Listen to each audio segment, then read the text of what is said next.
नमस्कार दोस्तों, क्या हाल चाल है? कैसे हैं आप सब लोग? उम्मीद करता हूँ अच्छे होंगे, अपनी स्टडी अच्छे से कर रहे होंगे। दोस्तों, काफ़ी टाइम हो गया है, लेट हो गए हैं, बट करते हैं क्लास रिकॉर्ड, है ना। ऑलमोस्ट रात के 11:30 बज चुके हैं। तो अपन आज के इंपॉर्टेंट न्यूज़ को देख लेते हैं। देखिए, हम एक दिल्ली सरकार ने जो ईवी को लेके एक नीति का ड्राफ्ट जो प्रस्तुत किया उसके बारे में सबसे पहले पढ़ेंगे। उसके बाद हम पढ़ेंगे एचएएल हेलीकॉप्टर ने कुछ डिलीवरी करी है हेलीकॉप्टर्स की, उनके बारे में पढ़ेंगे। एशियन बॉक्सिंग के बारे में पढ़ेंगे।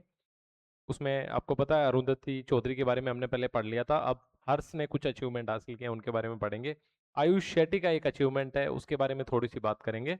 एंड फिर लास्ट में जो इंडिया से, आपको पता है काफ़ी विदेशों में जो छात्र है हमारे यहाँ से पढ़ने जाया करते थे, उनका क्या रुझान है, गिरावट आई है, क्यों आई है, और क्या ये इंडिया के हित के लिए है, ठीक है, उसके बारे में भी हम बात करेंगे। चलिए स्टार्ट करते हैं। सबसे पहली जो न्यूज़ है वो दिल्ली गवर्नमेंट की, और दिल्ली गवर्नमेंट ने ये बोला है कि 2027 से जो इस तरह के जो व्हीकल है, जो कॉमर्शियल व्हीकल है, जैसे लोडर, ई रिक्शा, या ये सारे जो है, ये सारे इलेक्ट्रिक हो जाने चाहिए। ये पॉलिसी लेके आ रही है। इस बात से हमें क्या समझ आता है? देखिए, ड्राफ्ट पॉलिसी है, अभी उस तरह से एज सच कोई इंपॉर्टेंट बात नहीं है, बट धीरे धीरे फेज मैनर में इलेक्ट्रिक व्हीकल की तरफ हम लोग शिफ्ट कर रहे हैं, क्योंकि आपको पता है डीजल और पेट्रोल व्हीकल की वजह से बहुत ज़्यादा पॉल्यूशन होता है, और इस पॉल्यूशन की वजह से बहुत सारी समस्याएं होती है एनवायरमेंटल। इसकी वजह से धीरे धीरे हम जो है ईवी की तरफ, यानी कि इलेक्ट्रिक जो व्हीकल है उनकी तरफ शिफ्ट हो रहे हैं। तो हमारे लिए एक सोचने वाला मुद्दा है, आपको इस डायरेक्शन में सोचते रहना है, और इसी पर्पज से इसको इंक्लूड किया गया है।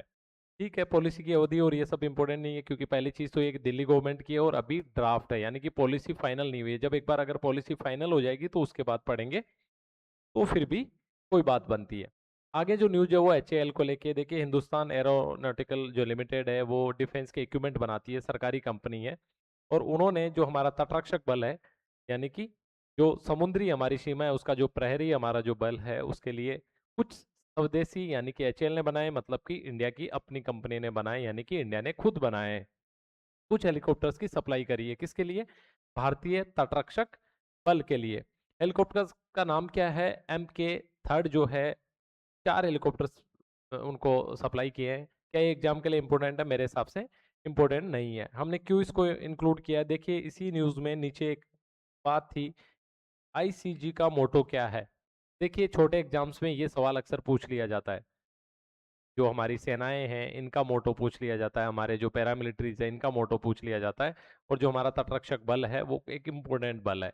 तो उनका जो मोटो है वो वयम रक्षाम, यानी कि एक संस्कृत का शब्द है वयम रक्षाम, वो हमारी तटरक्षक बल का मोटो है। तो इस पूरी की पूरी न्यूज में जो सबसे इंपॉर्टेंट बात है वो यही है, इसको आप याद रखेंगे। दूसरी इंपॉर्टेंट बात क्या है कि हम स्वदेशी रूप से आत्मनिर्भर की तरफ धीरे धीरे बढ़ रहे हैं हथियारों के मामले में। ठीक है, ये दो बातें इस पूरी न्यूज आर्टिकल से इंपॉर्टेंट थी।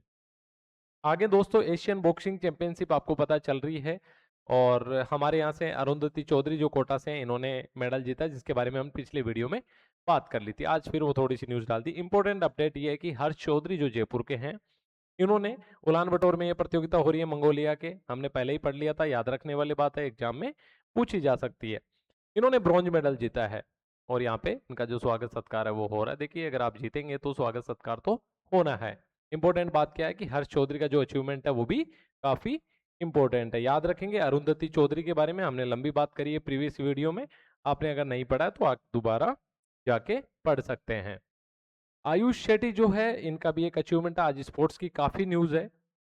भारत के 20 वर्षीय आयुष शेट्टी ने निगम्बो जो चीन में आयोजित बैडमिंटन का जो एशियन चैंपियनशिप, यानी कि बैडमिंटन की एशिया लेवल की सबसे बड़ी चैंपियनशिप है, और इस चैंपियनशिप में इन्होंने काफी बड़ा अचीवमेंट हासिल किया है, सिल्वर मेडल जीता, और ऐसा करने वाले ये पहले भारतीय बन गए। ये अपने आप में एक बहुत बड़ी न्यूज है, राइट। फाइनल में इनका प्रतिद्वंदी कौन था? वर्ल्ड का नंबर 2 चीन का सीयू।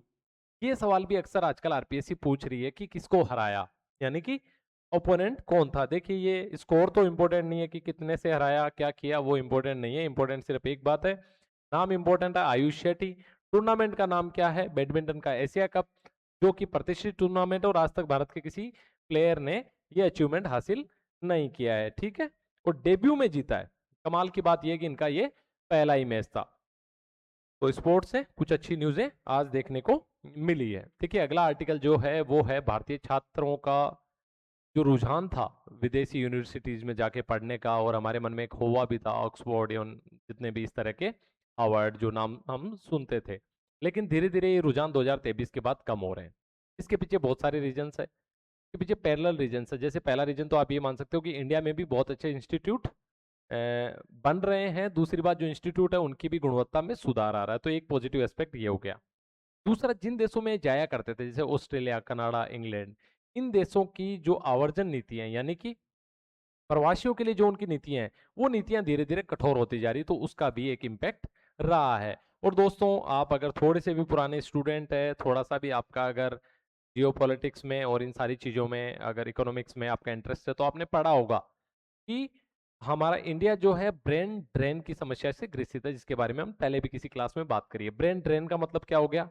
कोई पर्टिकुलर व्यक्ति है जिसने पढ़ाई इंडिया में करी, इंडिया के रिसोर्सेज को यूज किया, और देन वो फॉरेन में चला गया, यानी इसका पूरा का पूरा जो टैलेंट है वो यूज कहाँ हो रहा है? फॉरेन कंट्री में। ठीक है। और आज आप देखेंगे जितनी भी बड़ी आईटी कंपनी जो सिलिकॉन वैली अमेरिका में है, उन आईटी कंपनीज के जो हेड है वो इंडियंस आपको मिलेंगे, वहां के बड़े पदों पे आपको इंडियंस वहां पे मिलेंगे। यानी कि इसका मतलब क्या हुआ कि टैलेंटेड लोग थे, इंडिया के थे, इंडिया से विदेश चले गए, और इनका फायदा विदेशी सरकारों को वहां की जो इकोनॉमी है, वहां की जो पॉलिटी है, उसको मिल रहा है। लेकिन ये जो रुझान है अब धीरे धीरे कम हो रहा है। चलिए तो विस्तार से इस आर्टिकल को अपन पढ़ लेते हैं। ठीक है। डेटा है, ऐसा डेटा है जिसको आप यूज कर सकते हो, राइट? तो चलिए देख लेते हैं। सबसे पहली बात यह है कि 2023 में जो कुल छात्र विदेश पढ़ने गए थे वो 9 लाख थे। ठीक है। और तब तक 2023 तक ये डेटा लगभग या तो कांस्टेंट था या बढ़ ही रहा था, यानी कि मान लो 2022 में 8 लाख गए होंगे तो 2023 में 9 लाख, लेकिन 2023 के बाद 2025 में ये गिर के 6.25 लाख पे आ गया, यानी कि बहुत बड़ी गिरावट है। यानी 9 लाख में से 6.25 लाख पे आना, यानी लगभग 20 से 22% की गिरावट आई है, जो छात्र बाहर जा रहे हैं। प्रमुख कारण जो हमने बात करी कि जो आवर्जन नीतियां हैं इन देशों की, वो जिम्मेदार है, और ये संख्या में एक बड़ी गिरावट है। ठीक है। चलिए आगे कुछ और पॉइंट्स देखते हैं। आगे जो बात की गई है, ठीक है, तो वो ये है कि सरकार ने कई सारे कदम उठा के और युवाओं को रोकने का जो है प्रयास किया है। क्या किया है? सबसे पहले एक पहल है स्टडी इन इंडिया पहल, यानी कि इस पहल के तहत 2030 तक प्रतिवर्ष 2 लाख विदेशी छात्रों को भारत में आकर्षित करने का प्लान, एक महत्वाकांक्षी प्लान रखा गया है। यानी कि कहाँ तो 9 लाख स्टूडेंट हर साल भारत से बाहर पढ़ने जाते थे, और कहाँ इन्होंने 2030 तक 2 लाख स्टूडेंट प्रतिवर्ष भारत में आके पढ़े, यानी कि विदेशी स्टूडेंट आके इंडिया में पढ़े। इसके लिए स्टडी इन इंडिया पहल जो है इन्होंने शुरू करी है, और ये काफी सक्सेसफुल भी हो रही है। 19 जो विदेशी विश्वविद्यालय उनको अनुमति दी है, यानी कि जो ख्याति प्राप्त जो विश्वविद्यालय उनको बोला कि आप इंडिया में अपना कैंपस लगाइए, ताकि हमारे जो स्टूडेंट है उनको बाहर नहीं जाना पड़े। ये दूसरा अच्छा काम सरकार ने किया। तीसरा, इन्होंने जो है नामांकन वृद्धि का एक लक्ष्य रखा कि 2035 तक, है ना, 2035 तक 53 करोड़ का जो हमारे हायर एजुकेशन में नामांकन है, इसको बढ़ा के कितना कर देंगे? 70 करोड़ कर देंगे। तो ये 3 जो सरकार के कदम है, इनकी तारीफ इस आर्टिकल में राइटर कर रहे हैं कि ये अच्छे काम किए हैं। इसकी वजह से जो है हमारा जो विदेश में जाने वाला जो छात्र है उनकी संख्या में गिरावट आई है, जो कि हमारे लिए एक अच्छी बात है। देखिए, हमेशा जो गिरावट है ना वो बुरी नहीं होती, कई बार गिरावट अच्छी भी होती है, उसका ये सीधा एग्जाम्पल है, राइट? अब आगे बोलते हैं राइटर की भाई आगे क्या किया जा सकता है इसमें। तो इसमें बोला जाता है कि भारत का जो जनसांख्यिकी जो लाभ है, जिसको बोला जाता है डेमोग्राफिक डिविडेंड, यानी कि अभी हमारे पास जो यंग जनरेशन है हमारी, ये जो लाभांश है, ठीक है, इसकी वजह से इसमें बदलाव देखने को मिल रहा है। कैसे देखने को मिल रहा है? यानी कि हमारे जो प्रतिष्ठित संस्थान है, ठीक है, प्रतिष्ठित संस्थान, वहां हमेशा मांग ज्यादा होती है, आपूर्ति कम होती है। सबसे पहली चीज तो ये। दूसरा, एआई और सेमीकंडक्टर ऐसे सेक्टर है जहां विश्वविद्यालय और जिनकी डिमांड इंडिया में लगातार बढ़ती जा रही है। जैव और स्वच्छ प्रौद्योगिकी जो है, बायोटेक्नोलॉजी जो है, ये सेक्टर भी काफी ग्रो कर रहा है। आगे क्यूएस जो वर्ल्ड रैंकिंग है, यानी कि एक ऐसी रैंकिंग है जो कि विश्वविद्यालयों को रैंकिंग देती है कि भाई वर्ल्ड वाइड सबसे टॉप यूनिवर्सिटीज कौन सी है। तो उसमें भी जो हमारी रैंकिंग है उसमें सुधार हमें करना चाहिए। ठीक है। और नियामक ये लचीलापन होना चाहिए, यानी कि हमें बहुत ज्यादा स्ट्रिक्ट नहीं होना चाहिए। मान लो कोई फॉरेन यूनिवर्सिटी हमारे यहाँ कैंपस खोलना चाहती है, तो हमें नॉर्म्स को नॉर्मल रखना चाहिए। ये सारे सजेशंस आर्टिकल में राइटर देते हैं। सबसे पहला सजेशन कि हमारा जो डेमोग्राफिक डिविडेंड है वो हमेशा मांग अधिक रही है क्योंकि हमारे पास संख्या ज्यादा है, तो आपकी क्वालिटी जो इंस्टीट्यूशन है उनकी कमी है, तो वो बढ़ाइए सबसे पहली चीज। दूसरी, एआई और सेमीकंडक्टर जो है उनकी डिमांड बढ़ रही है, इसमें निवास निवेश को जो है बढ़ाया जाना चाहिए, और विश्वविद्यालयों की जो भूमिका है वो इसमें केंद्रीय भूमिका है। बायोटेक्नोलॉजी वगैरह में भी अच्छा इन्वेस्टमेंट आपको बढ़ाया जाना चाहिए। यूएस वर्ल्ड रैंकिंग जो है उसमें और सुधार जरूरी है, यानी कि सुधार तो आपने किए लेकिन इसमें और ज्यादा सुधार जरूरी है। और जो फॉरेन यूनिवर्सिटीज है उनके लिए जो रेगुलेशंस बनाए हैं वो आपको थोड़े से नरम दिली उसमें दिखानी चाहिए, ठीक है। चलिए आगे चलते हैं। तो ये सारी बातें जो हमने करी आज के आर्टिकल में, थोड़ा लेट हो गए, उम्मीद करता हूँ फिर भी हमने अपनी कंटिन्यूटी बनाई रखी, सबसे पहली चीज ये, और दूसरी बात ये कि कुछ काम की बातें सीख ली। चलिए दोस्तों, ख्याल रखिए अपना। जय हिंद।